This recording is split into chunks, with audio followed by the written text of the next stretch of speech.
I'm Chris Jones. I'm the Democratic candidate for Iowa Secretary of Agriculture. I'm retired. I retired 3 years ago from the University of Iowa, and this is the Prairie Farm Podcast.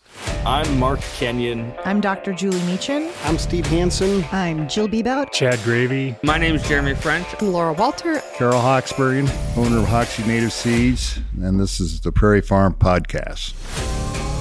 This is Hal Herring, Backcountry Hunters and Anglers Podcast. Skip Sly, Iowa Whitetail. Valerie Van Coten, State Historical Society of Iowa. Dr. Matt Helmer at Iowa State University. My name is Kyle Laubarger with the Native Habitat Project. I'm Judd McCullum. I appeared out of the wilderness, and this is the Prairie Farm Podcast. Welcome to the Prairie Farm Podcast.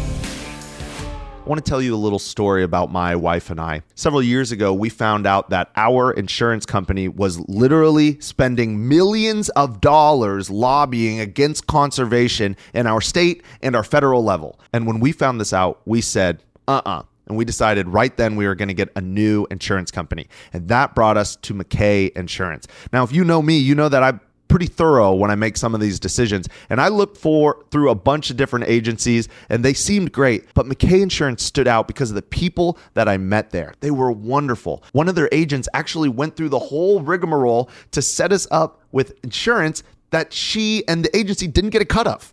They just wanted to make sure that we were insured. Whether you're needing life insurance, health insurance, car, home and auto, reach out to McKay Insurance. They will get you taken care of. If you are tired of your insurance company lobbying against you, go to McKayInsAgency.com. Perfect. Got it. All right, we ready? Yes, sir. Chris, we have a great mutual friend, and I'm just asking for a good story on Mr. Larry Weber. You guys worked together for a long time. Larry is a fun hang. I got to think that all those years of working together, you got one good Larry story in there. Well, I got some good Larry stories that I can't tell you. I knew it. But one thing I do remember, Larry grew up on a dairy farm outside of Dyersville, Iowa, which is east of Dubuque, and he would tell me that it was their biggest thrill was to be able to go to the state fair. They only went to Des Moines maybe once out of every 5 years or so. Wow. And just going to Dubuque was a big deal because, they had to stay on the farm continuously. And so going from Dyersville to Dubuque was a big event for their family. That is a great story because Larry's not all that old. And that sounds like a very antiquated way of living, but I think that's just true for dairy farmers. Yeah. So I think he's 2 years younger than me, so he's 63. Yeah. That's awesome. Yeah, that make you and Ken are peers there. But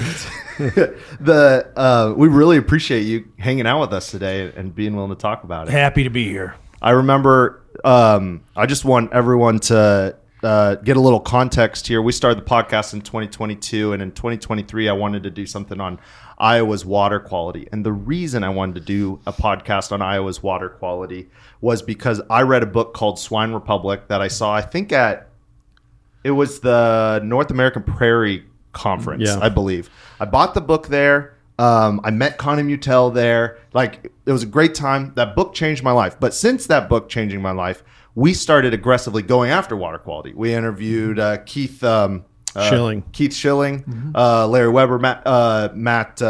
Matt Helmers, Ted Corrigan.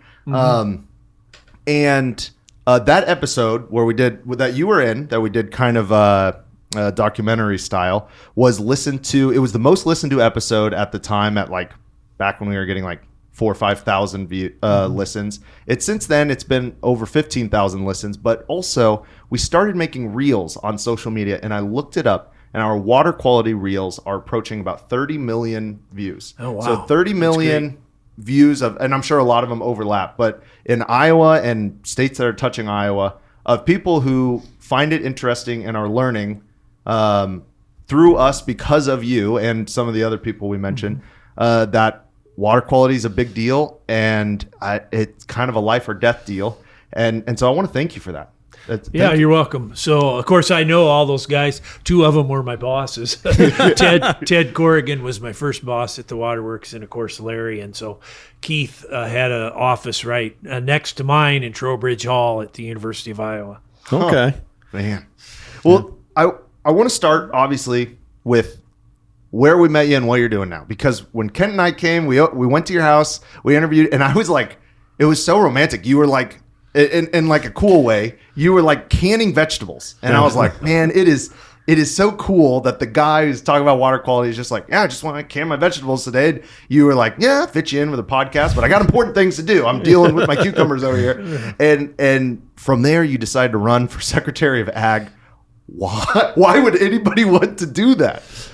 So that's a good question, that I wonder about that myself someday. I never had aspirations to be in politics. This was never on my bucket list, so to speak. I knew that if I did this, I was basically putting my life on hold for a year. And, I had created a life that I enjoyed. I was fishing and gardening and canning, as you say, and I intended to write another book, and I was doing a lot of reading, which I find necessary to write my Substack.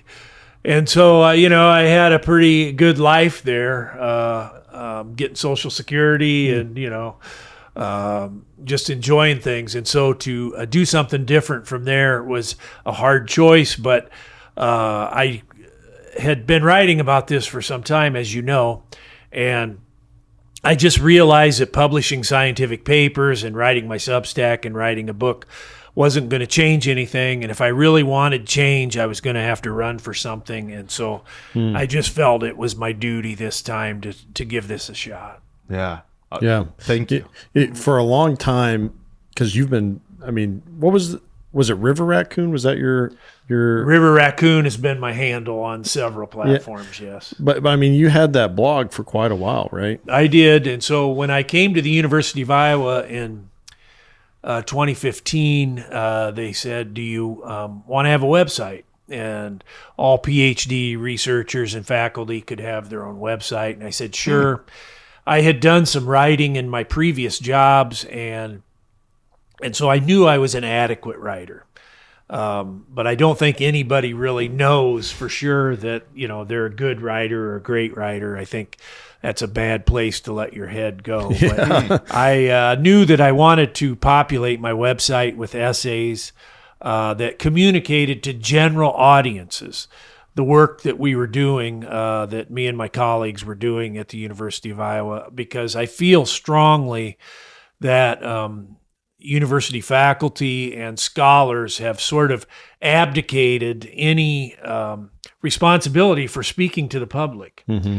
And I think that's contributed to what we see happening in higher education now. I think scholars and researchers are indeed in silos, and they just don't see it as a responsibility to speak to the public. They're not rewarded for it.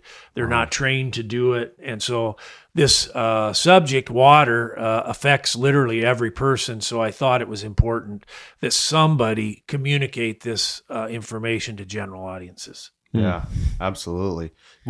So the Swine Republic is very well written. I feel like a PhD when I'm reading it, but like you take a step back, it's like, oh, actually, Chris really dumbed it down for me to be able to understand this. But it's very scientifically backed, and we've leaned on it for our arguments. So it's a collection of essays. Not only Swine Republic, but I really enjoyed your.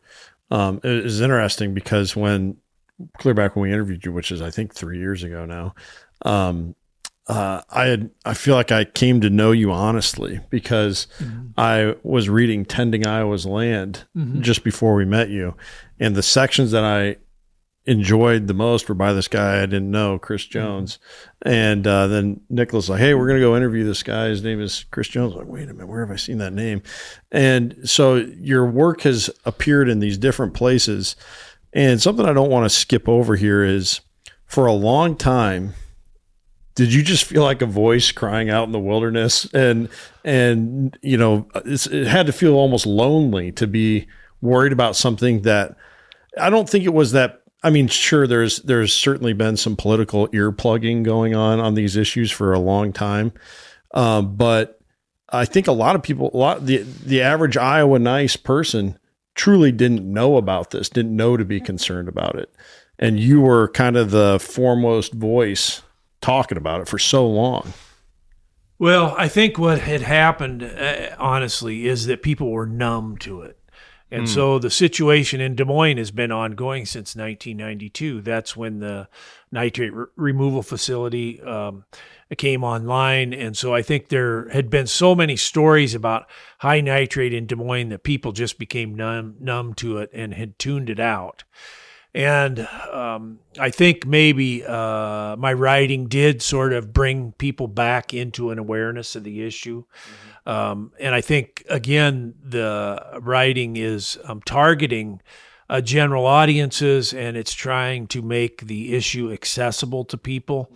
And it's not that the issue, the issues of the water itself are not accessible to people, but it's just this nexus of all these different things. And so it's hydrology, it's chemistry, it's biology, it's agronomy, it's economics, it's culture, it's climate.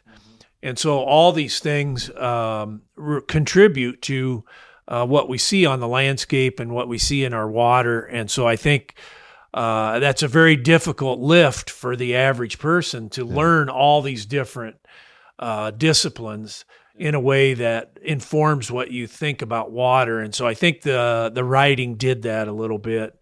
And the fact that it brought some people out of their sort of stupor on the subject, it also reached new audiences that maybe weren't so aware of the issue. What changed the public's mind? Because you were talking about it the same way before and after, now that people care about it. What happened there? Well, I think in the last year or two, it's obvious what has happened. And one is the cancer issue here in Iowa in the news. And so we have the second highest cancer rate. The way the trends look, we will be the highest state, the number one cancer state soon. We're one of only 3 states where the cancer rate is increasing. A lot of this increased cancer rate is because of young people getting cancer. We see a lot of people between 30 and 40 years old having colorectal cancer in Iowa. That's one of the cancers that is associated with high nitrate in drinking water. And so I think people just instinctively connected the dots here between this high cancer rate and then this production system that we have in our agriculture here in Iowa. The second thing is, I think the last 2 summers in Des Moines where they've restricted water use because of high nitrate, I think has affected the attitude of a lot of people. And, you know, you have a natural resource like water and you've spent your life in the mindset that I can just use as much as I want. And all of a sudden somebody tells you, no, you can't. And it's because of a pollution-induced scarcity. I think that hit home with people, and people, saying, what the hell here? Yeah. And so I think those 2 things have been the 2 biggest factors for sure. It's interesting that, I mean, obviously that cancer's no small deal, but the other one being like, we got a little bit of our comfort taken away and we're like, what's going on here? We need to fix this, because our chair is a little less soft. But I'm, for whatever reason, it is popular in the news. I am thankful that we are talking about it. And I'd like to jump in with the Secretary of Ag position. Obviously, 1,000 things could change in agriculture. I mean, limitless things could change. Some would be fantastic, some would make some difference, and some would be bad, have a net negative effect. Where do you start? What lever would you want to pull first? So that's a big question, right? And so Democrats have been out of the office for 20 years, and I just can imagine day one being inundated with, ideas and requests and, did you think of this? Did you think of that? Yeah. I'm sure that's going to be a lot of it early on, but there's 14 bureaus in IDALS. And so the Secretary of Agriculture has the authority to enforce and regulate the rules that are within those 14 bureaus. All that has been passed by the legislature, signed by the governor. It's in Iowa code. And so the biggest one, I think, that can be addressed immediately are issues with the Pesticide Bureau. And so we see we have this D-Day invasion these days of crop dusters that are spraying fungicides, especially this time of year, but some other things too. We hear reports all over the place of these things killing oak trees, killing fruit trees, grapevines, vegetables, other row crops. We've been trying to cover it on our podcast. On your windshield while you're driving. Yeah. And we've tried to tell people, like, when something smells like chemicals, you're not smelling the smell of chemicals. You're just smelling the chemicals. Like, that's just chemicals in your body and on you. Right. And so there's, you hear this from farmers that the Department of Agriculture, IDALS we call it, does a poor job of investigating these things. They don't get out there in a timely manner. It can sometimes take a year to get the test results and to get the thing resolved. Sometimes these planes fly in and they fly out, and if they've sprayed on a stream, the fish in the stream die, that gets a fish kill. It's difficult to determine responsibility, naturally when stuff is being applied by air. And so I think we need a zealous enforcement of the existing pesticide application rules. We need the testing to be done in a timely manner. We need these things to be expedited when they're investigated. And I hear this from farmers. I hear this from row crop farmers, right? So we know now with Roundup resistance, we're getting other stuff that's being sprayed. Well, if you're still growing Roundup resistant crops and you have dicamba sprayed on your crops, they're going to die, right? Yeah. And so a lot of these issues are with farmers themselves, but we saw this vegetable farmer down in Page County just a couple weeks ago lost $60,000 worth of his produce. He doesn't have crop insurance, He's SOL. Chris, we're very familiar with being oversprayed on here to high dollar amounts. It's terrible. And so something needs to change here. We have it's very easy to get a pesticide applicator license in the state of Iowa, and it only costs $25 to get a pesticide applicator's license here. Well, that is minuscule relative to the amount of harm that can be done, and so we need a more rigorous licensing system here, I think, for sure, and then we need a zealous enforcement of the existing rules. And I can imagine we need to do stuff like radio advertisements. Geez, have you been sprayed on, right? Do you think that you have been improperly or incorrectly had pesticides applied to your land? Call IDALS. Report it to IDALS. This is like a big thread that leads to an even bigger issue, and a lot of the reasons people get oversprayed on from the conversation I've had. Have you heard Charlie Morris? I know him. Yeah. Okay. Yeah, he's doing a really cool project. But he has this section he's doing on being oversprayed on, and he's just gotten crazy traction from it because people are fed up with it. But it leads to this. The main issue is, like, farms are so big, they have no choice but to spray on really windy days. And you start attacking some of the biggest money corners in the state, and they're going to bite back, on that kind of stuff. So this is the problem, right? If you're going to insist on growing corn and soy from the Missouri River to the Mississippi River, you're going to need some chemical. That's just the facts. And so do we want less spray? Do we want less cancer? Do we want less die-off of these other crops and plants? Well, step one is to try and grow fewer crops that require this much chemical. Yeah. And so I think that's really the larger issue here that we need to talk about. we do need some systems change here if we're going to get better water quality, if we're going to get a more holistic system, if we're going to get less cancer, all these sorts of things. We need systems change. And so, zealously enforcing a pesticide application is not going to stop pesticide application, right? And so we need to talk about the larger system here. But, you asked, what do you do sort of on a day one thing? And that's my answer. Well, I understand you got to attack it from all sides, but you got to pick a side first. So I'm very curious about your systems thing. That's one of the number one things we talk about here, especially on the Coffee Time Wednesday, where we just bring up a topic and we just chat about it. Less of an expert episode. And one of the big things is like, what could we do? Because for an example, if you started doing set aside acres and 10% of every acre had to be, and something else, the value of the amount of dollars someone could get per acre goes down, which means the value per acre goes down on a paper basis, which means thousands of farmers would lose thousands or millions of dollars net value, like on their bank sheet or whatever. And people would be very upset about that because, all hail the mighty dollar. And so I guess, where could you start affecting these systems? And I won't say that without any pain, but maybe to mitigate the pain we would experience by taking steps away from the system we built.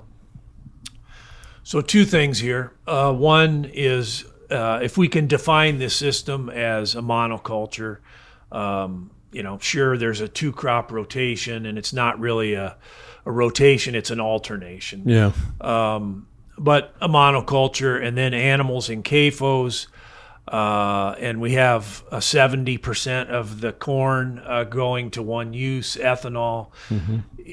Is there an example of a system like that anywhere else on Earth that is producing good environmental outcomes? You can't find one. Mm-hmm. There's no place on Earth you can find with a system like that that's generating good water quality. So we begin the discussion from the point of, this system can be made to perform environmentally. This system can be made to generate beneficial environmental outcomes. And I would say the likelihood of that is no. We don't have any examples in the scientific literature. It's just not there. And so I think it's wrong to presume that this system can generate the outcomes that we want in terms of environment. Secondly, land prices. If we look at the average price of land here in Iowa, it has increased in lockstep since 2005 with the amount of ethanol produced in this country. And so we see that land prices increase right along with the amount of ethanol produced. And I would ask the rhetorical question here, has this increase in land prices been good for rural Iowa? No. And Iowa in general. And I would suggest to you that maybe it has not. And so it's provided this huge obstacle for young farmers wanting to break into the career. It keeps farmers entrenched on corn and soy. Our property tax system is based on the CSR rating. And so there's all this perversion that's been created by these high land prices. The other thing is this speculation in land has created a situation where we have absentee landowners. More than half of our land now is farmed by people that don't own the land. How did I not know that statistic? It's like almost 60%. It's almost 60% of the land is owned by someone that doesn't farm. That's crazy. It's not necessarily, though, someone out of the state, although a lot of it is people out of the state. But a lot of it's like, a lot of it's widows. They own it and they... Okay, that makes so it sense. is. A lot of it's farmer widows that are in nursing homes, but there's other heirs too that are sometimes scattered all over the country. If the farmer had several children, they might be in California, Minnesota, North Carolina, wherever.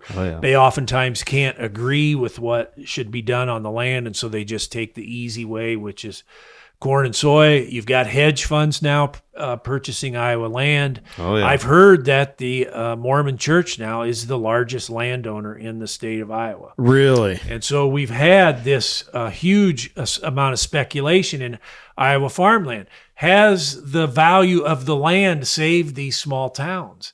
It has not. No. It has not. It's And the so opposite. I know if you're a rural school system, if you're the superintendent, you don't want to see land values go down because, that's the revenue, some of the revenue for your school system. But I think we need to rethink property values here. If they've been good, is this inflation in farmland? And a robust small town would kick butt on school property tax. I'm pretty entrenched in my local towns, property taxes and elections that we have there. And the math is like, if you have more people with more small businesses, that the farmland, is never going to hold a tail to that, even if you double the price. Yeah, we don't tax. This is a politically incorrect thing to say, but we don't tax farmland very aggressively here in Iowa. I owned a house in Iowa City. It was 460 square feet. So small. It was an old cabin that was moved to It's this very city. small. Wow. Moved to this city lot. Did you own our studio at one time? So half the house was like this space here, or less. That's crazy. More than half. It was on a city lot, a regular city lot in Iowa, and the property taxes I paid on that, I looked it up, were about the same as 80 acres of some prime farmland in Iowa. So we're not taxing this land aggressively now. And so, yes, what you say is true. The people that own this land, they do not want to see their wealth diminished by policy that's going to reduce land values. And I oftentimes wonder how many politicians own farmland, right? Oh, and interesting. they resist policy change, say on things like ethanol and other things, simply because they don't want to see the value of their investment go down. Yeah, the corn bean thing is so convenient to make money on land without having to do anything to it, without really even have to make decisions on it. And that convenience is, it's really almost just another version of stock trade. It's just you can just kind of hand it off to a farm manager and collect the check at the end of the year. So that's what GMO crops have brought us, right? And so a lot of people in the city don't like the idea of GMO because, they think it's going to harm them. And I don't share that idea. I just think DNA is DNA. And so I'm not afraid of eating things that have been genetically modified. But what GMO crops have done is made it really easy, as you say, to just grow corn and soybean. There's not a lot of decision making in there. It's in a bag, right? A formula in a bag. And so a lot of farmers now are really focused on, they're diesel mechanics for the most part. And they're not horticulturists. Some of them are not even agronomists. And so that's what GMO has brought us. It's easy to grow these crops. The crop geneticists have been real geniuses here. We see corn in an extremely dry year still yields a lot of grain. Same with soy. And so there's not a lot of decision making, and it's just made it easy. Well, what has that caused in turn? It's created opportunities for consolidation. Yeah. And so when farming corn and soy gets easier and easier, well, sure, one guy can farm 10,000 acres. That's what we have now. Yeah. It can be done. And so that's what GMO has really brought us. Man, would you ever support, this is jumping back on the tax thing, would you ever support a tiered property tax where, hey, if you operate, you're a tier. If you rent it out but you live in Iowa, you're a tier. If you live outside of Iowa, So we know taxation is a way that we can get the behaviors that we want. And so, cigarettes, we raised the price of cigarettes through taxation, and people smoke less, right? Yeah. And so it's not this. All the respect to all you who still smoke out there. That's just Ken loves people that smoke for some reason. I wouldn't do it myself, but I just have a lot of respect for. Well, how about this? The tax on cigarettes and tobacco in Canada is way higher than it is in the U.S. and people smoke and drink less there. Right. So how about that? Yeah, that's right. But anyway, So we know taxation is a way to get the behaviors that we want or that are beneficial to society. And so on property tax, we tax the land based on the CSR2 rating, which is the corn suitability rating. What's the potential of that land to produce corn? That's what the property tax is based on. Mm-hmm. Well, let's tax the land not on the activity that could happen there, but on the activity that is happening there. And so if you've got some high CSR land and you want to grow prairie, or you want to grow oats, or some other crop that's going to give us more beneficial environmental outcomes, well, let's look at the property tax incentives to do that. If you're going to grow corn there and you're going to apply, 250 pounds of nitrogen and some other things, well, maybe that land should be taxed at a higher rate than land that I just described. And so let's tax the land based on what's happening there and not what could happen there. That is interesting. And the CSR 2 rating, that's what could happen there. Yeah. Wow. Yeah. Something that I think gets forgotten in this too. And Nick, you bring up a good point in the loss in land value, but the things you're talking about also would cut into our supply of corn on the market. But that's basic economics, supply and demand. And I think that corn prices have been, the last time we had a great corn price was after our derechos that we had. And I think, wasn't it 40% of Iowa's corn crop was severely damaged, or even counted as an insurance loss that year? 2021 harvest wasn't a derecho, and that was like $7.50. Well, it was still affected though. Oh, okay. I see what you're saying. So it took a couple years to recover, and that's when we were seeing, those huge, and I'm sure there were other factors involved, but I got to think that another part of this that people should be thinking of is, yes, if I can't put my nitrogen on, my yields go down. But if everyone's yields are going down, supply is going down, and there's more demand for their crop, and they can have a hope of a better price. So, I think it's bad that a farmer has to rely on a disaster happening to somebody else. The best thing for Iowa would be a 10 derechos hitting Illinois and Indiana and Wisconsin. Right. Exactly right. Or in some other country. Yeah. Having a severe drought in South America, same effect. Right? I think that happened actually with the derecho right around the same time. Brazil had a terrible drought, if I remember correctly. So I think when you have a system where you're reliant on disaster happening to somebody else is probably not the best system. And so, look, here's the truth of the matter. Overproduction has been the history of things in American agriculture going back to the 1920s.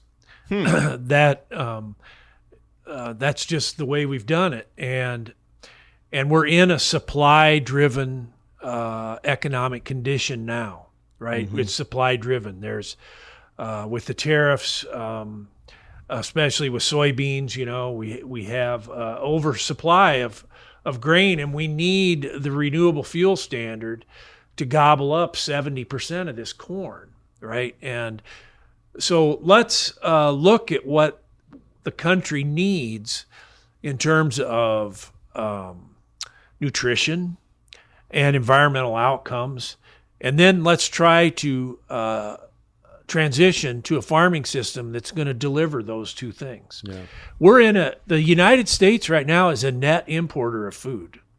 We import a greater dollar value of food than what we export. Well, what are the things we import? Well, they're high value crops like fruit from Chile, for example. Yeah. And specialty things. Well, why shouldn't we grow those here and get farmers doing that and creating some prosperity, growing high-value crops, rather than be at the mercy of the world commodity markets and the weather and the big corporate agribusiness, which is also consolidated and controls so much of what farmers do, right? And so we hear farmers all the time complaining about the high input costs.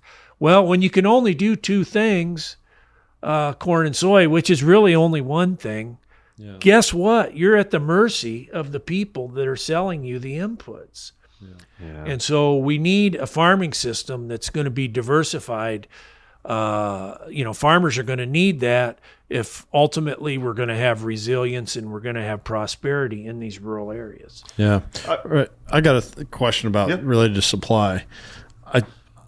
I think we're not far off from a drastic decline in the use and need for ethanol. A very, very localized anecdotal piece of evidence that I have is at one point this spring, I had no idea that I had 3 family members shopping for new vehicles at the time. One of them bought a fully, and we're not like we love electric vehicles, you know. We're not against them or whatever. You guys are pretty average on car use. Right. Yeah. My dad bought a hybrid. My grandfather bought a hybrid, and my brother bought a fully electric vehicle. And it was like, holy smokes, all within 1 week, these people had taken steps away from fossil fuel dependent vehicles. And I know our current White House administration has clawed back for the good old days on fossil fuels here for this term, but I expect that to kind of almost just be like a blip in the trend, right? It's gonna, we're moving in that direction, electric vehicles. What happens to the I guess we can start at the corn market, and then that carries out on the land in a post-ethanol boom Iowa. So this is the biggest question going forward for the state of Iowa, in my mind, is what's going to happen with ethanol. We know that China is producing these electric vehicles. They're in Canada. They're in other countries. And they're cheap. They cost $13,000. They're good. And we know if these ever get into the country, people are going to want them. Yeah. So we know that the demand for liquid fuels is going to decline. And because of the blend ceilings here, we know that with a declining demand for liquid fuels, there's going to be a declining demand for ethanol. The other thing is that young people don't drive as much. And so people, interesting. In 1980, 80% of 18-year-olds had driver's licenses. Now it's 60%. Wow. And you see all these devices that young people have to get around, the battery-operated skateboards and scooters and toys and whatever. Well, all of this is going to take a big bite out of the demand for liquid fuels. It's inevitable. And so we need to start talking about this now. And not to mention that electric cars are the self-driving ones, and in 15 years, everyone talks about, I'm going to keep driving my car. The moment you can watch Netflix in your car, 50% of people will be, I'm serious, they'll be done driving. Yeah. And they're not making gas or diesel, self-driving cars. They're only making electric ones. Yeah. And so, So this is a discussion we have to take. It has to take place now. It's irresponsible for these leaders of both parties to avoid this discussion. And that includes my party, the Democratic Party. We need to talk about this now. So we have between 8 and 9 million acres of corn here in Iowa that is grown for ethanol production. And so 30% of those calories go to the DDGs, which are fed to cattle. So we've got a number there. That takes us down to about 5.5 million acres. That's the number we need to start talking about. 5.5 million acres. What else can we do on that land and maintain farmer prosperity? The big thing is a pasture. And so we lost a lot of our pasture land after the Renewable Fuel Standard in 2005. Farmers just thought it was easier. They knew it was easier to just grow corn than it was to graze cattle. We need to get cattle on pasture. We've got 1 million cattle on feed here in Iowa in confinements. If we took those to pasture with cow-calf pairs, that would take about 2.5 million acres. So that's 2.5 million out of the 5.5 million. We need to do that. We need to help young farmers that maybe want to get away from corn and soy. Can we get them access to calves? We know right now calves are really expensive. I've heard up to $3,000 in some case. Can we get money to young farmers, aspiring farmers, so they can get cattle on pasture, get it out of corn? I think we can do that. This is something we can look at. Man, maybe we could pair that with highly erodible farms too. Exactly. That's exactly right. That's a land we need to look at. Sorry. Well, the other big thing is oats. And so this country imports 800 million bushels of oats per year from Canada. 800 million bushels. I have farmers asking me to buy their oats all the time, and I don't know where to sell it.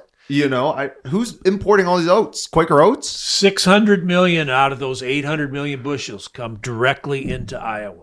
To Cedar Rapids. The biggest oat mill in the world, which is 20 miles away from my house in Cedar Rapids. One day a week, it smells really nice over there. The other 6 is not as great. So why can't we get those oats on Iowa land? And we hear this discussion that, we can't grow good oats anymore. Climate change has made the nights too humid. Well, that's when that side likes climate change. My goodness. So talk to any farmer growing oats. Will tell you we can grow good oats here. We could also target that to HEL perhaps. Also certain places in the state like Northeast Iowa. We know Northeast Iowa is most conducive for oats. There's a lot of hilly land there where we'd get less erosion than with corn and soy. This is what we need to do. That would be almost 1 million acres right there. I want to plug in a little shameless plug for us. We recently interviewed Hamilton Native Outpost, and they said you get more production off of mixed prairie for your grazing than you would just your standard cool season. So I think I'm excited about the grass or the grasslands and the pasture because we need a bigger herd in the United States, and they're having such low water levels out west. They can't grow their herd. They physically, in a lot of places, can't put more. I'm hoping those cattle numbers get moved here, specifically on pasture. We import a lot of beef too from South America. And that's right. And so the demand is there. Now I want to bring up. I also want to say that sheep and goats. I would like to see the Midwest just eat more of them. Because to have them, you can put a lot of calories per acre on a good grassland with sheep and goats, and we just don't. You don't see it in restaurants. I can't get it at Fairway normally, and I would love to see that. I think that could be some good acres, but.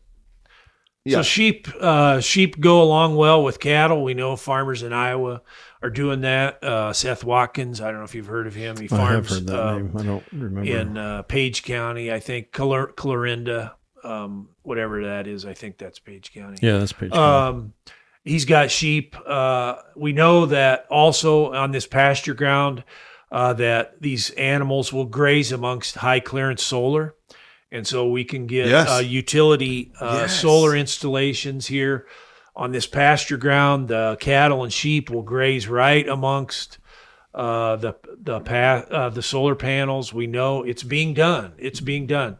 Goats too. And so there is demand for these other meats.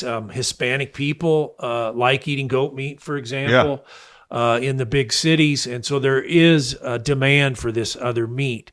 The other thing on pasture ground is honey. We used to be the top honey state in the United States. We're not anymore. Well, why is that? Because we were growing all this clover and alfalfa for forage crops for cattle. Oh, interesting. And so it was being pollinated by bees, and farmers produced a lot of honey. And to talk about the situation in the western U.S., we heard on the radio on the way over here this morning, the Colorado River. There's all this discussion about the Colorado River going dry. Somewhere between a fourth and a half of the Colorado River is used to irrigate alfalfa. Really? Right? I saw And 70% was ag. I didn't realize it so much was alfalfa. Yeah, and so it's to feed cattle in the western U.S., and then they export a lot of that alfalfa to China and Saudi Arabia. Because we could grow so much here. We could grow it here without irrigation. Yeah. But why don't we? It's because we're growing corn for ethanol. Wow. Right? And so these are the sorts of things, the discussions that need to take place. Is it smart to grow alfalfa in an area that gets 6 inches of rain a year? I would say no. Yeah. Yeah, clover as well, just yeah. out west. Yeah. The energy, I want to talk about before we move on, how much we're using for ethanol. What is it? The energy ROI, the EROI is the number. And for solar, it's like 2.5 for we put 2.5 units of energy into solar and we put 1 unit of energy into solar, we get 2.5 back. If I remember correctly, we looked this up about a year ago and did a deep dive in it. But with ethanol, it's like 1.3. So, and then who's the gentleman from the Center of a Livable Future that did your forward on your book? Tom Philpott. Tom Philpott. We interviewed him as well because I read his thing on your book, and he was like, "There's actually some pretty strong evidence that it's a net neutral by the time." So it's between a 1 and a 1.3. We're not actually gaining that much energy. I'm like, why don't we just put this into pasture and throw up tons of solar panels? Now I understand there's some like hesitancy on the solar panels, and I taking up gobs of area of farmland, and I get that side of the argument as well, but it just doesn't. It seems like we went, okay, we're really good at growing corn. What do we do with it? And nowhere else in the marketplace or businesses do they get to go, all right, population, take my stuff and pay me for it. Like we fight really hard to have people come and buy stuff from us. And we do all this marketing. We do this podcast. We do stuff on the internet, and it's like, I would love to be able to be like, all right, government, come and take all my stuff, So the panels keep getting better. And so now, I'm pretty sure this is a credible number. I'm sure of it. 1 acre of solar panels produces as much energy as 100 acres of corn grown for ethanol. Wow. It's 100 to 1. And so, yeah, I mean, rural people don't want to see their space just gobbled up, for one use, right, with the solar panels. And there's some instinctive negative reaction to that. And that's where this commingling grazing along with solar panels, I think, is really the key here, where people can still drive along the road and see this bucolic vision of these rural areas where they grew up, but you can still reap the benefits of the solar energy. One thing about it, I think that contributes to a lot of this is, solar is kind of a passive generation of energy, and you put the solar panels up and you walk away. They're generating electricity for the next 30 years. Whereas corn is this sort of dominance. You need a new planter every few years. That's right. It's this dominance, right? Yeah. It's an active thing where we're exhibiting our dominance over the environment and over nature. And so I think the culture here, since Iowa was first populated by Europeans, has been exploitation of the environment. And so I think our mindset here is that this corn ethanol is a dominance, and that's what we're about, and that's what we should do. Whereas solar is passive and it's kind of wimpy, Yeah. That is interesting. I mean, we're like a big factory. We like to think of ourselves. I remember my cousin came from LA for a wedding. She was like, I just loved running and all that nature out there. Like, nature? Where?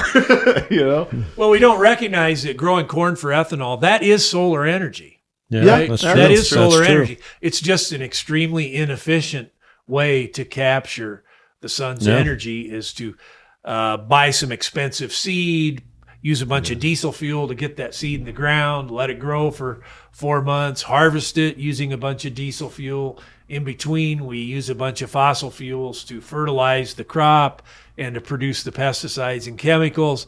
Then we take it to the elevator, and we got to use a lot of propane to dry it out. Yeah. And then we got to haul it to the ethanol plant. And so all of that is just a real inefficient way to capture the sun's energy. Whereas a solar panel, you stick it out there, you're done. Yeah. Sorry, Ken. A lot of this talk, Post-Ethanol Iowa, is easy to see how we're getting there. What things, I think we can imagine most of the things that have to be in place for us to transition to that landscape. What things do you feel are already in place or are coming into place to start making that transition as you look at Iowa? Well, I think the most important thing is we have a lot of young people that want to farm. Yeah, they want that lifestyle. They want to farm. They have not been able to get access to land. Either they were not, the firstborn, or they just decided they want to do this. And so I think that's the biggest thing here is a lot of young people actually want to farm. Yeah. And they know that you just can't get access to 1,000 acres to do corn and soy. Mm-hmm. That's a fantasy, right, for a young person, unless their father is near death or something. Yeah. And so we have a lot of young people that want to farm. And so let's look at the demographics of farming. I mean, we have lots of farmers here in Iowa that are over 60 years old. Probably half of them are more than that old. Yeah. We have people that are farming till they're 85 years old or older because these GMO crops are so easy to grow and the machinery is so sophisticated and so, Chuck Grassley is a farmer, right? He's 91 years old. Yeah. So we need to get some transition here. We need to figure out policies that's going to transition some of these younger people into farming, doing different things, right? If you're 85 years old, you don't want to start grazing cattle. Right. You don't want to start growing oats, or you don't want to start growing vegetables. When you're that age, you don't even want to change your underwear, right? So you need to, we need some change here in the demographics of farming. So can we create policy that encourages that? Again, tax policy or property taxes, whatever it is, we need to look at that. And so I think the fact that young people want to farm gives me hope. This is not hopeless. It's not hopeless. We have very favorable soil, very favorable weather for growing stuff. We have people that want to farm. This is a way to restore or rekindle prosperity in rural Iowa. And people tell me, well, what you talk about is going backwards. Growing oats, for example, that's going backwards, or grazing cattle, that's going backwards. And I say to them, what does going forward from this look like to you? Yeah. Because to me, it looks pretty bad. And it looks like somebody sitting in a laptop in Mumbai, India, farming 50,000 acres of flat farmland in northern Iowa that's owned by a hedge fund. Yeah. Or autonomous tractors and all that. That's what's going forward looks like. That's a great way to What look are at our it. small towns going to look like when we come to that? And so let's bring diversity back to the landscape to try to restore life in rural Iowa. I've got two things, and I want to bring them both up, but they're pretty separate, but I want to make sure we get to both of them. One, AI in vehicles is coming. We're not stopping it. Self-driving tractors is coming. We're not stopping it. They're here. Yeah, exactly. How do we navigate that? And secondly, I understand it's a totally different thing, so we can get to this in a minute, but I want to make sure we bring it up. You've given a really beautiful pathway forward, some key levers that you could pull if you were elected. But, Chris, if you're elected, what you are saying right now, you would go toe-to-toe against a handful of the biggest companies in the world that would pay millions, maybe together billions of dollars to see those levers not get pulled. And I'm curious, and you would have a legislation that doesn't agree with your side of the aisle. So even if you have a great idea that they agree with, a lot of them won't even want to admit that they agree with you. And so how do you imagine navigating the actual politics of the politics side?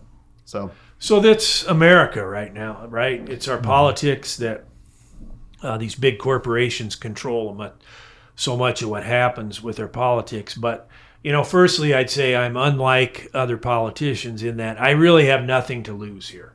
I'm retired. This is not a career I'm wanting to make here, right? I'm doing this out of a sense of duty. And so there's nothing a corporation can do that's going to scare me, right? And I don't say that as some sort of bravado or whatever, or some inordinate amount of courage. That's not it. It's You just want to go fishing. Yeah, that's right. I just want to go fishing. That's right. And so I think, look, the jig is up, I think, for a lot of these corporations pulling the wool over people's eyes in America. I mean, look at this rise of the democratic socialists, right? Now 30% of Democrats identify as democratic socialists in America. A lot of these young people, they're okay with socialism, right? That they can't buy a house, they can't afford kids, they can't repay their loans, whatever, and they're like, come on. And so I think there's a revolution maybe about to happen with corporations controlling life in America. I hope so. Again, we're talking about the perversity that pervades so much of our politics here, and not just, our own little corner here where we're talking about agriculture. Yeah, absolutely. The thing about, so to change this, first you need somebody to talk about it, right? You first need somebody to talk about it. And, right now, Mike Negg, the incumbent, uses the office as a bully pulpit, and he's using it to advocate for the existing system, the status quo. He's advocating for the status quo. And the status quoers are always going to want to keep on status quoing, right? That's America. They're entrenched. They don't want to recapitalize. The beneficiaries of the system. Yeah. So we need somebody to provide an alternative vision. Yeah. That's step one, right? And so a lot of people have done that already in agriculture. There's a lot of interest in food and agriculture right now, and they've written books and done these other things, but no one's really run for office while trying to advocate for that alternative vision. So that's what I'm doing. If I win, I'll have the bully pulpit that changes what I'm going to advocate for. I think that's what our people in the legislature need, is someone that can articulate an alternative vision in an informed way that's going to resonate with the general population. Yeah. So that's what I'm trying to do. I realize that, I can't rule as a king, or, I can't dictate one thing or another, but people ask me all the time, how are you going to do this? And my answer is words. Yeah. Yeah. Yeah. Wow. Well, and I think that within that, it is our responsibility as constituents to be as active with it as we can. We need to be talking with our legislators and saying, hey, this is something I'm worried about. This is a change I would like to see. It can't just be this, we're here in the stadium watching the game play before us and hope for the team we're rooting for to win. We have to be engaged with it, and that's how a democracy functions. So the biggest worthless jelly donut out there that politicians want to stuff into their face is E15. Yeah. And, having year-round E15, is that going to solve anything? It will not. That's what the progress forward looks like to them, I think. Yeah, that's right. That's exactly right. That's what progress looks like to them. And this is where, as citizens, we can tell our leaders, hey, wait a minute here. Yeah. This is just a big old Band-Aid on a little, cut on our arm. Let's talk about something different here. Stuff like that, it's really easy for politicians to latch onto, and we see members of both parties, just they practically break each other's ankles trying to get to those jelly donuts first, right? Right. Yeah.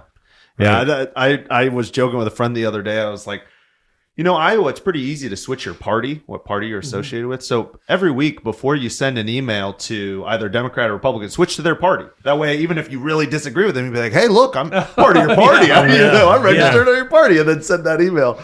But let's go back then a little bit to autonomous vehicles. We were just at the Athene Watershed Conference, and I was really grateful for some of the voices there. And it did seem like there was some needle moving conversations that happened.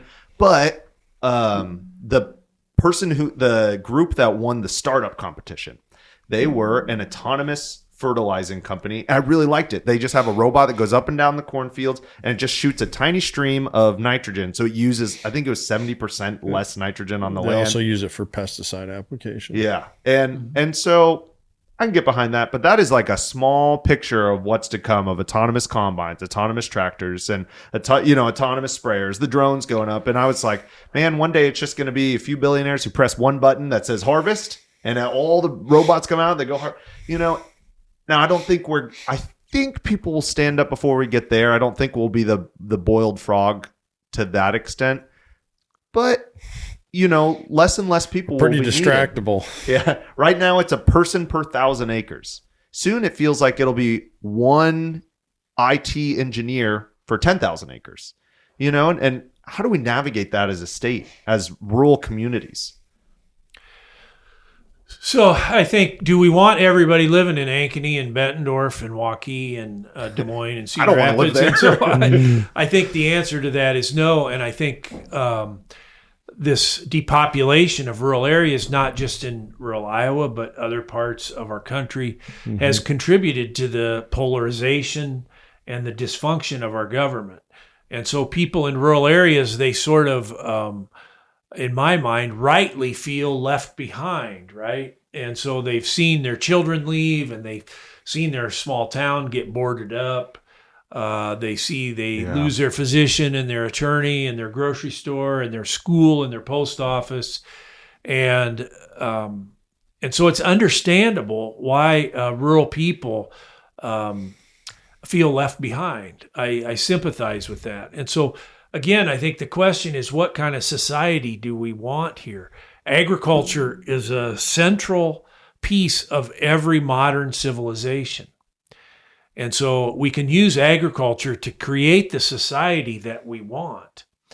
And so I think that's how we need to look at policy here. And so, we take the easy way out on so many things in government anymore, and the courage just isn't there to do the heavy lifts on policy. And so like E15 is, an example that we've mentioned in the last 5 minutes. Again, I think we need to have these conversations about what do we want for rural Iowa. And my vision is we need a diversity of crops, we need a diversity of economy, and we need a diversity of people in rural Iowa if it's going to come back and if we're going to get prosperity. And so I think with enough voices here, I think change can happen. I mean, people think it's impossible. It's this big, heavy lift, but I don't see it that way. I mean, you look at some of the stuff Trump's done the last year and a half. Who would have thought, he could decimate entire federal agencies and really change the university system the way he has, and the public health system? Who would have thought that could happen in a year and a half? So I think things can change faster than what people think if we get the right formula, if we get young people in charge. Believe me, I'm 65 years old. If we could hand it all over to 30-year-olds, I would say do it, because they could Chris, screw it up. I'm 28. I'm friends with those 30-year-olds. I don't know. They couldn't screw it up any worse than what my generation screwed it up. And so I'm giving you not a very objective answer there, but. Well, Kent and I live well, you're right outside of Marion County, but we live in the Marion County area, and we're basically spoiled babies when it comes to rural America, because we have Vermeer, we have Pella Windows, we have PPI, we have a company called Weiler. There's a major 3M plant that, although I feel very conflicted about it being in the area, it gives a lot of people $65,000 a year. We have we are spoiled babies, but we'll drive around town, we'll go interview people, and these towns, there's nothing to them. You know what I mean? There's absolutely, and my dad fought for conservation for years, but just as badly as he wanted conservation on the land, he watched farmers go from being neighbors and friends and sharing sharing equipment and helping each other and coming on over after Sundays. He watched that to everyone fighting for themselves, all the houses all getting boarded up one at a time, meth sweeping through the countryside. He fought for the cultural stuff just as badly, and he was a staunch Democrat. Mm-hmm. And I've thought about that for years because basically all his peers, his friends, his neighbors, none of them were Democrats. They were all Republicans. And I wondered, and I think it boils down to whether he agreed with them or everything or not. He felt totally abandoned by the Republican Party. He felt bullied and abandoned by the Republican Party. And so where we're at in small rural Iowa, we're very spoiled here. But it is getting worse. There's a few places that people are moving to, but if you're not one of those places, kind of good luck at the current system with how it's going. So my mom and dad are both from Knoxville, by coincidence, yeah. And so when I was a kid, I remember driving around these small towns in southern Iowa to see my relatives. And these places were nice places. They were prosperous. They were a place you would want to live. And now you see so many of our towns have declined so badly and have been depopulated. And again, is that what we want? I don't think it is. As far as this neck of the woods, coal mining was a big thing here. Yeah. And so the United Mine Workers, John L. Lewis, was from Lucas, Iowa, which is down there by Sheraton. And so I think there was a history here of unionization and democratic politics. John L. Lewis was a big Democrat at the time. And so you talk about your story there that you just told. I think that probably links back to the mining and the democratic politics that were here from the 30s. Man, that is interesting. I want to move on a little bit. Something we've got to talk about your claim to fame, the water quality. One of the big things, Dr. Larry Weber talked about it, Dr. Matt Helmers talked about it, Ted Corrigan was very clear. In fact, he stopped me in the middle of an interview. He said, I want to make this very clear. The issue with our water quality is, drumroll please, how much nitrate we put on the ground and how much tiling we do. They basically are like, you marry those two things together, you get our current issue. They're two separate things. They go with the same system. Is your solution mostly, hey, if we take 5 or 6 million acres out of corn and beans, that'll mitigate it to a healthy and safe level, or do we need to do anything else? Well, firstly, what I say to this is we've got to do the things we can do first. And so that's the easy stuff. And so that is aligning nitrogen rates with crop needs. It's buffering streams. It's not doing fall tillage. It's not putting manure on snow and frozen ground. It's not overpopulating a watershed with livestock such that there's not enough acres to take the nutrients that's being excreted by the livestock. That's the easy stuff. And if we can't first do the easy stuff, how on earth are we going to do the hard stuff? Yeah. And so the hard stuff would be like cover crops on half our acres and, transitioning to other crops. So yes, I think we have to do the easy stuff first. Nitrogen application is one of those. A tile, I think, you get north of I-80 and a lot of that ground would not be able to be farmed to corn and soy without tile. That's just the facts here. And, after a really wet spring. That's some of our highest yielding acres it now, is, right? Yeah. Since it's been and so we need to have a high-level discussion about tile. We have over 2 million miles of tile here in Iowa.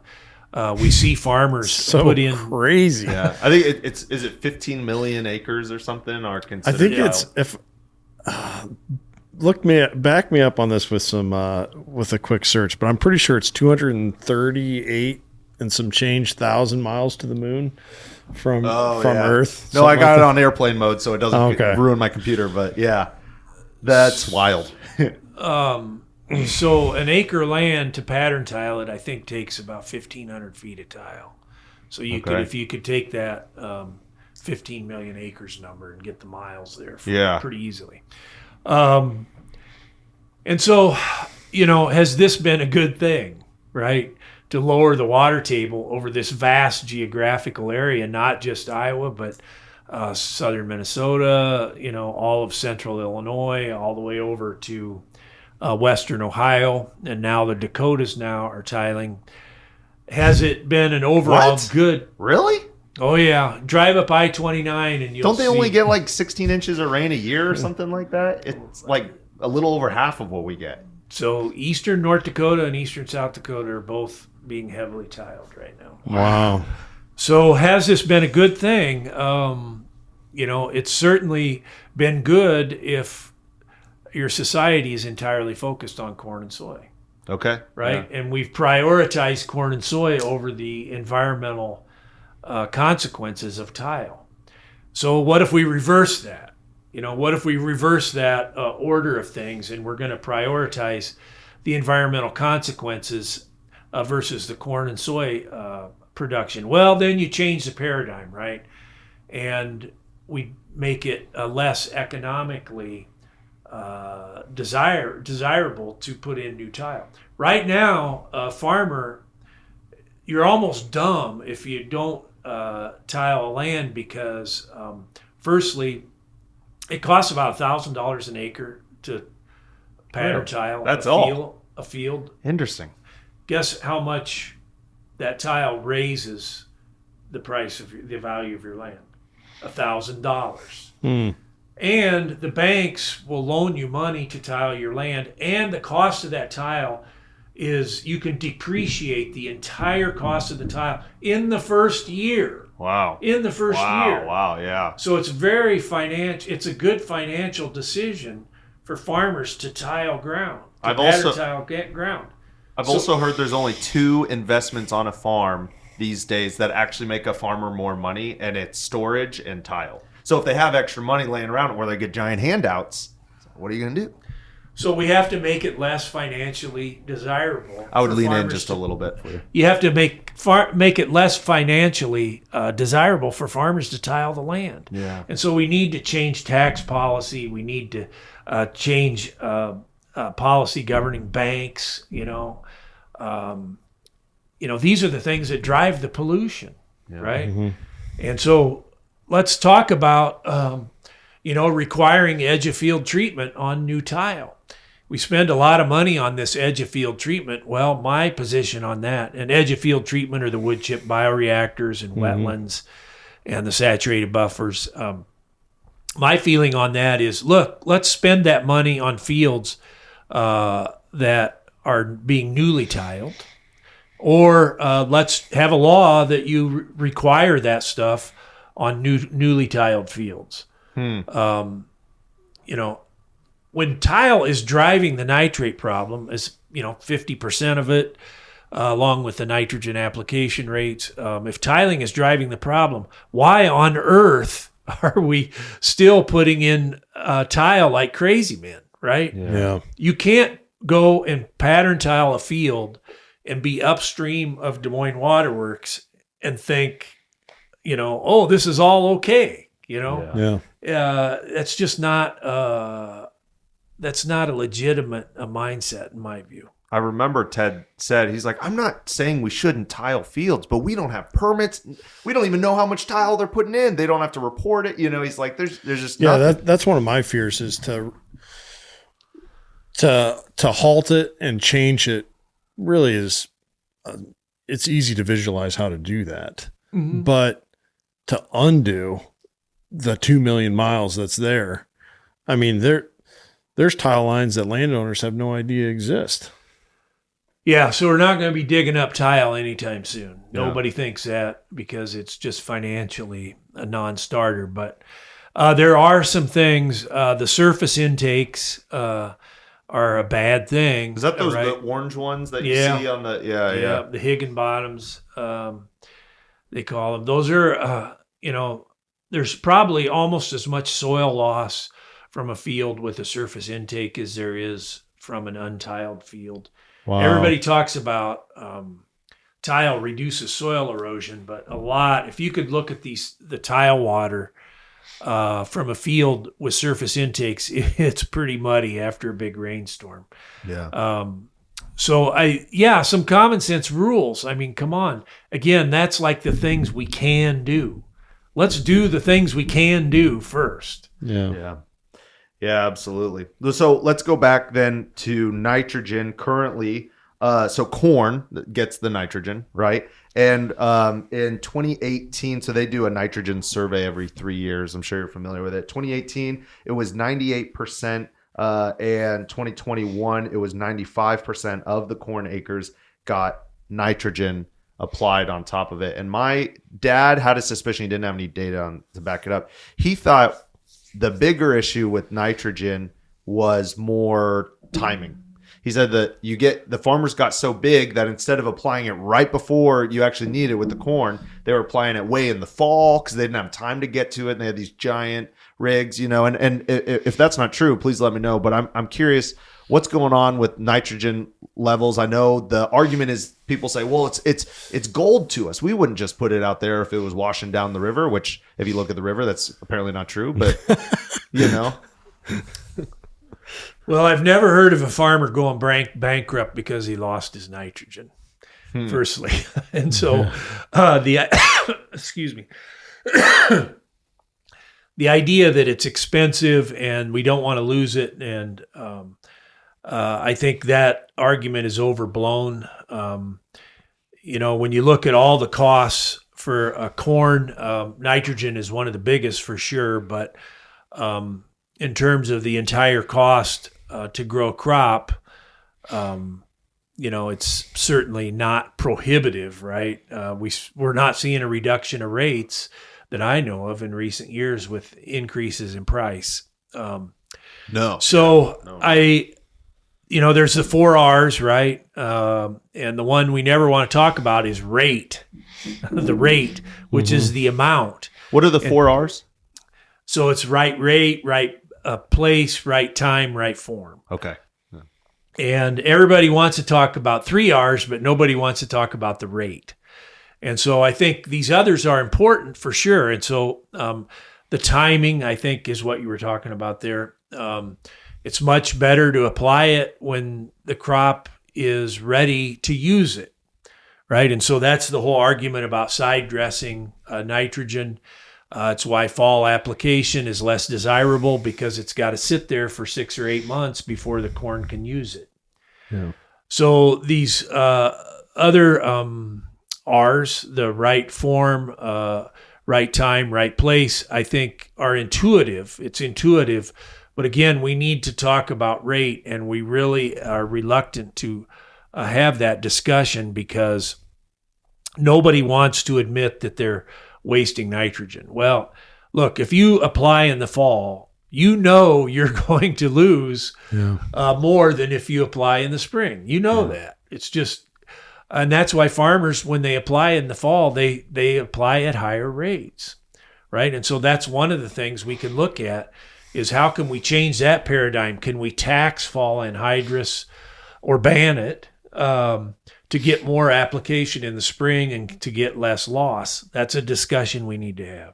What would you be able to marry cover crops in there where you're getting some cover crops on the ground? So there's ideas like that, right? And so if you have a cover crop in place in the fall, could we have policy that would enable higher application rates of nitrogen? Sure, why not? That's something we can do. If you're listening to this podcast, that's because you or someone you love really cares about conservation, water quality, or systemic changes in agriculture. And I want to tell you about a company that does all three at the same time. Iowa Cover Crop. Now, Iowa Cover Crop, we've had a long-standing relationship with them, and it has been amazing. Way before they sponsored the podcast, we have connected with them and bought a lot of cover crop seed, and they have bought a bunch of native seed from us. And let me just say, they are wonderful people. They're family owned, community oriented, and they run a heck of a business. So they've always taken care of us. Now, they don't just serve Iowa. They send seed to Iowa and every state touching Iowa, and they don't just do cover crop. They do forage mixes, waterway mixes, any kind of small grain or food plot mixes that you could hope for. Basically, if it's not corn and beans, they've probably got you covered. I highly recommend this company if you are looking for cover crop on your land, whether you've been doing it for a long time or you're just wanting to dabble. We applaud you, and we recommend you reach out to iowacovercrop.com. Okay, so earlier we were talking about flying on pesticides, crop dusting.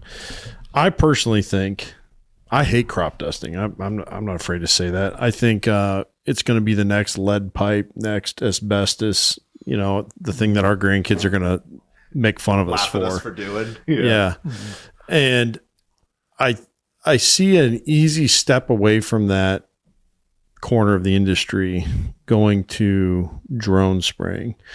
And I know the idea is, you know, the pipe dream would be that all of Iowa is in a regenerative farm landscape, and we aren't chemical dependent anymore.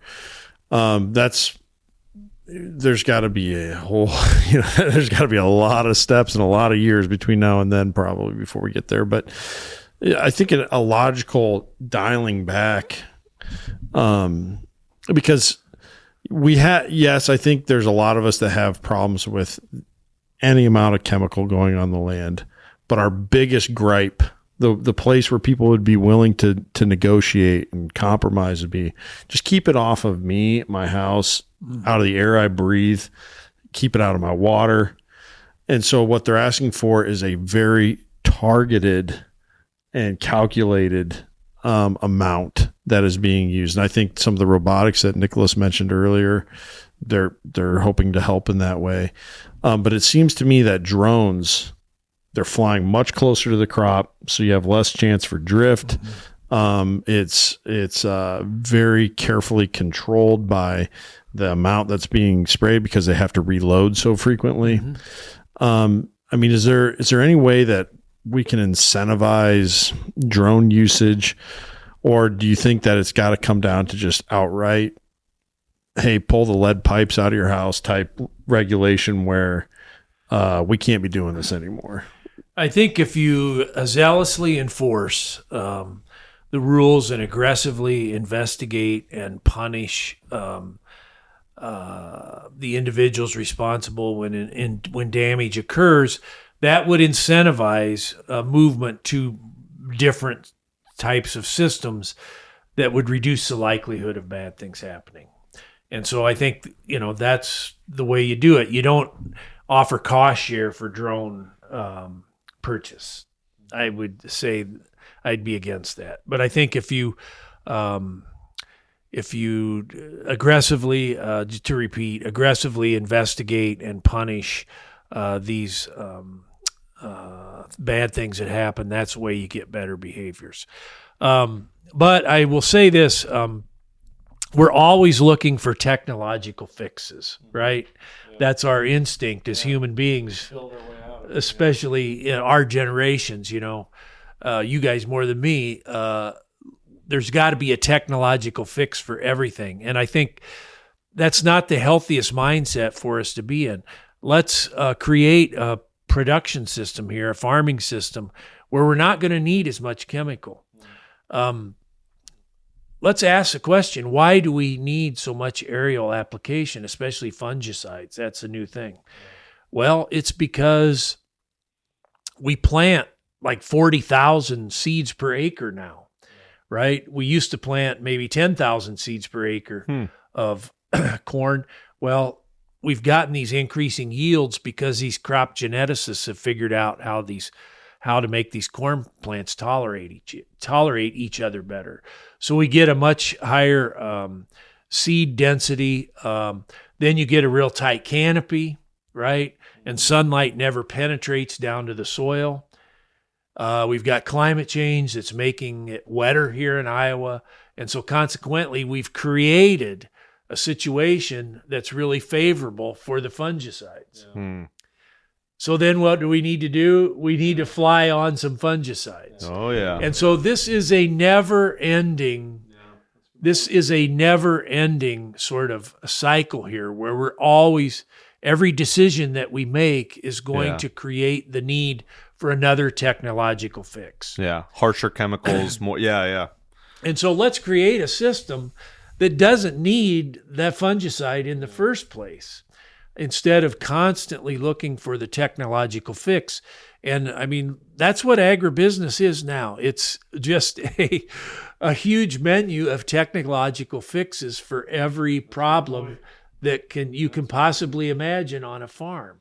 Well, why not create a cropping system that doesn't require all that junk, right? Yeah. And then you're not beholden to agribusiness. You know, you're not complaining about input prices all the time. You don't have to worry so much about water quality downstream, or your one of your kids getting cancer or whatever. One of the reasons people do corn and beans, yes, it's very easy, but corn specifically, there's no plant like it on earth that can pull so much economic value out of dirt, right? So it can every year pull out $1,000 for you for that acre. And if we go back to some of these regenerative practices, it's not bad math, but the math isn't quite to the level of what corn is. Now, obviously, it pulls out some of that economic value because we don't pay or charge, or it's not part of the cost for ecological services, right? If it was, it would stop mathing real quick. But how do we address that where we say, like, hey, we're going to have to be okay with a pay cut?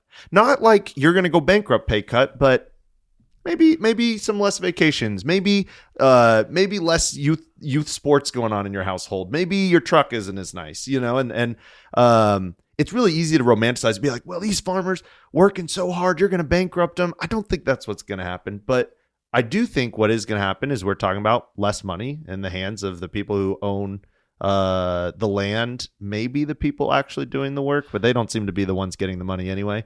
How do you have that conversation and address that? Well, firstly, I would say corn, what it does, so it's this majestic crop, right? Yeah. And it's a masculine thing to see this huge field of, the dark green corn on July 10th. And, it's a power trip sort of thing. And so it's easy to see why corn scratches an itch with our species, right, when we grow it. And it does produce more calories than almost every other thing that we could grow. But the reason it's profitable is not because it produces more calories per acre. It's profitable because we have public policy that makes it profitable.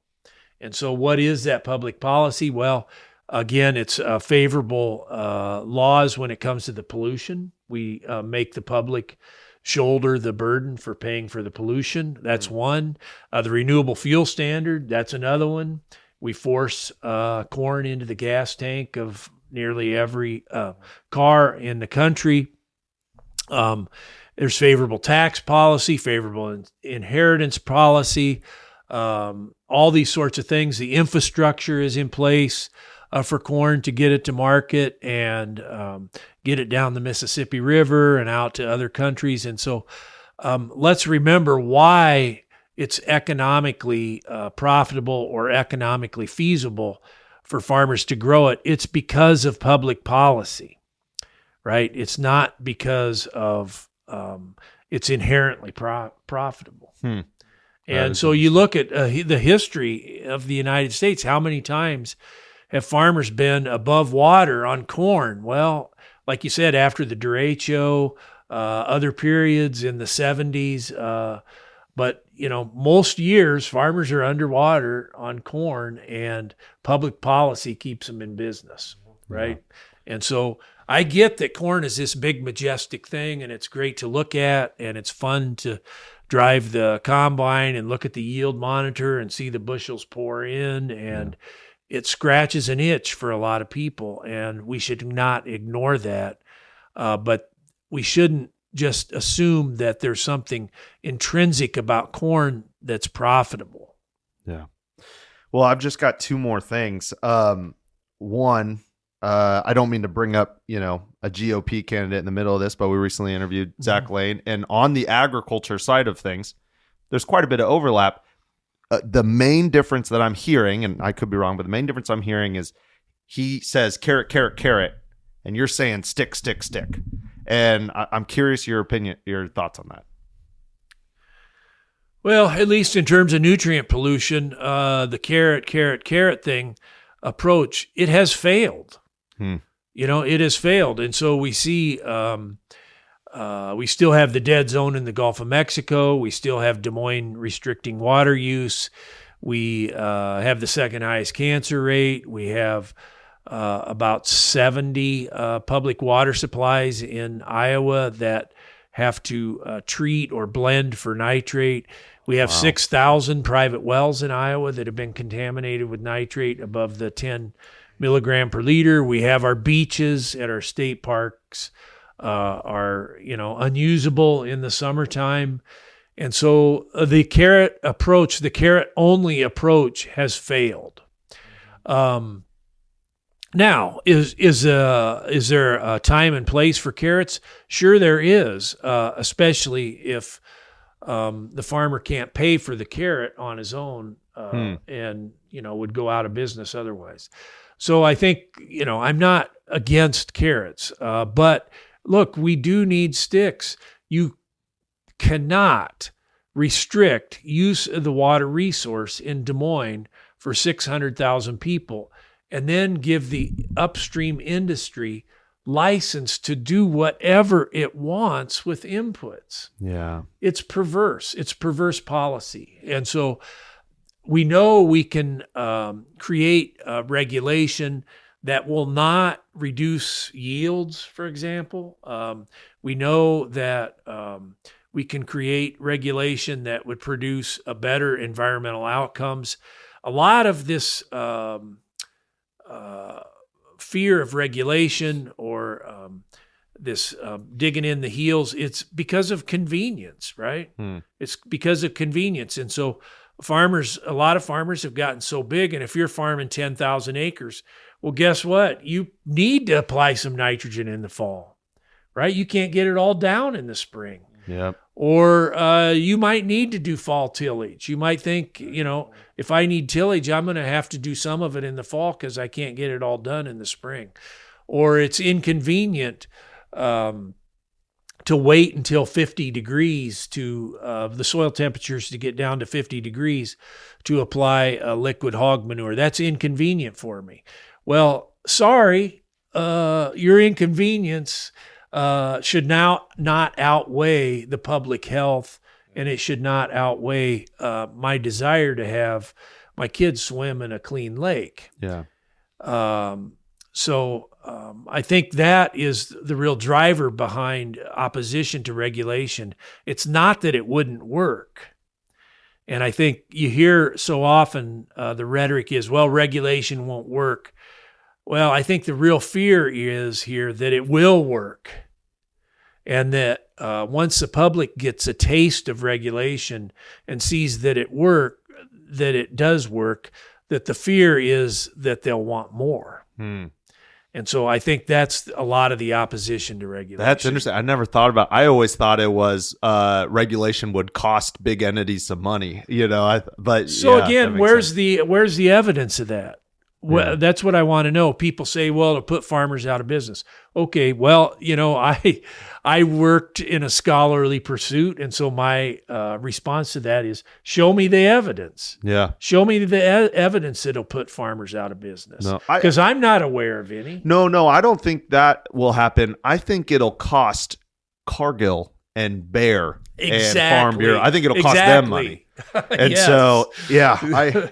You got it. I applaud you because, again, like I mentioned earlier, I couldn't imagine going toe to toe with literally Cargill's the biggest private company in the world. Yep. Bayer's no joke. They're over in Germany, and the amount of money that Iowa spends over in Germany. People talk about Volkswagen cars. Forget about Volkswagen. We give them all the money for our chemicals, And so there's all these other things going on that I'm curious how it'll go. But I wanted to address that because I know I've had friends of mine that are like, I don't know. I just don't know how I feel about all this regulation. But it is a great point to say, like, look, we've had a lot of different carrots. We've had a lot of different programs out there, and we're just not taking them. And honestly, a ton of the conversation, regardless of the side, has only been in that very sympathetic, very soft, and we know people are trying hard here, and it's just getting not just a little bit worse, drastically worse over time, and really making no strides in a positive direction. And so I think we do have to like turn the temperature up a little bit. So look, if you're a smaller farmer, let's say you're farming 640 acres a section, and you own that land, and you're doing everything you can on that land to make sure that the water leaving your land is not polluted, or you've minimized the pollution. And then you look at your neighbor who's farming 10,000 acres, and that person's doing nothing because he doesn't have the time to do it, or he's got a 54-row planter and he can't drive around a wet spot or whatever it is. Why do you want to provide cover for that neighbor that's farming 10,000 acres? I wouldn't want to provide him cover. Yeah. And so I think some regulation would level the playing field for the smaller farmers and provide some inhibition to more consolidation. It'd be interesting to be able to have some sort of marketing stamp of approval, like that you pay an expert to come onto your land, $500, and they just measure the water that's on your land, and then they go, this is water quality approved land. And then farmers in a community, I've been saying this on the podcast, I think we should bring back shame in our culture a little more. Is like, well, if you're pumping out 28, parts per million on nitrates, which would be 3 times any sort of recommended rate, then maybe, and you're not getting that stamp of approval, water quality, maybe you should get a little shame from the community. Well, that was the whole idea behind field to market, and some of the big agribusiness or big people in the food value chain were involved with that. Either Coke or Pepsi, I can't remember, and some other companies. But this is the thing that I kind of don't like about that is you put the entire onus onto the farmer. Right? And so Pepsi or whoever it was, the beverage company was, it might have been Coke, I can't remember. They want to put a label on their product saying, oh, this corn was grown by a farmer that did everything right on his conservation, had his water tested, and the corn is grown sustainably, or whatever it is. Well, that costs Pepsi nothing, right? They get a stamp on their product, kind of like on the tuna where it's humanely caught, right? And the company selling the product bears no responsibility. And so that's what I don't like about those programs. And in fact, I think farmers should be suspicious of this because they're, like you said, Cargill and Bayer and whatever, they get off scot-free. And we put the entire onus onto the farmer. And it's bewildering to me why farmers have been willing to accept that burden. That's a great point. I didn't even think about that. Well, we should wind down. I've just got one more thing. I'm going to be shameless here. Any chance I could convince you to do a debate with Mike Negg in Knoxville? I would have the place that would seat 700 people, and I'd have the community around it, and we would be happy to be there. So I'm there. So if you can pull it off, I'm there. So if not convinced that Mike would join? Well, I don't know. We haven't discussed anything formally, and so I don't know. It's possible he's eager. I don't know. I doubt it, but we'll see. For real, I talked to the person who runs the venue. I in my community, I was like, hey, if I could get them here, would you guys be okay with it? And they were all for it. So we have the spot for you. Why not right here? Yeah, but I think the public being, I'd love to do it here. That'd be fun. I have one last question for you, Chris. If you were elected by the end of your term, what would be 1 or 2 measurables you would want Iowans to be looking for improvement? Good question. And what I've been saying is, look, we have 26 million acres of ground that's in corn and soy. 26 million acres. If I can get 1 million of those acres transitioned to something else by the end of 4 years, I think that would be a huge achievement. The other thing is we have our local foods and food to schools policy that we just released this week. The goal there is that half of the food that kids are eating in Iowa schools would be sourced to Iowa farmers. And so that goal is a 10-year goal. And so after 4 years, presumably we would have made some progress towards that. And so those are the two things that I'm telling people. Man, I like those. Love those ideas. Thank you. Thank you for You're being welcome. here. Thanks for having me. Yeah. Absolutely. And thanks for your voice for a long time on behalf of our anyone most important problem. Well, everyone, thank you so much for tuning in. I would highly encourage checking out some of the writings from Chris Jones and following his campaign. Of course, we're the people who are listening in Iowa, which is actually only about 25% of our listeners. Interesting. Please pay attention to Mike Nagg and Chris Jones. Pay attention to who you're voting for. Don't vote because it's a party line. Vote for what they're saying. Vote for what's coming out of their mouth, because as we know, conservation is not going to happen from the top down. It happens with you and me and all of us. It happens one mind at a time.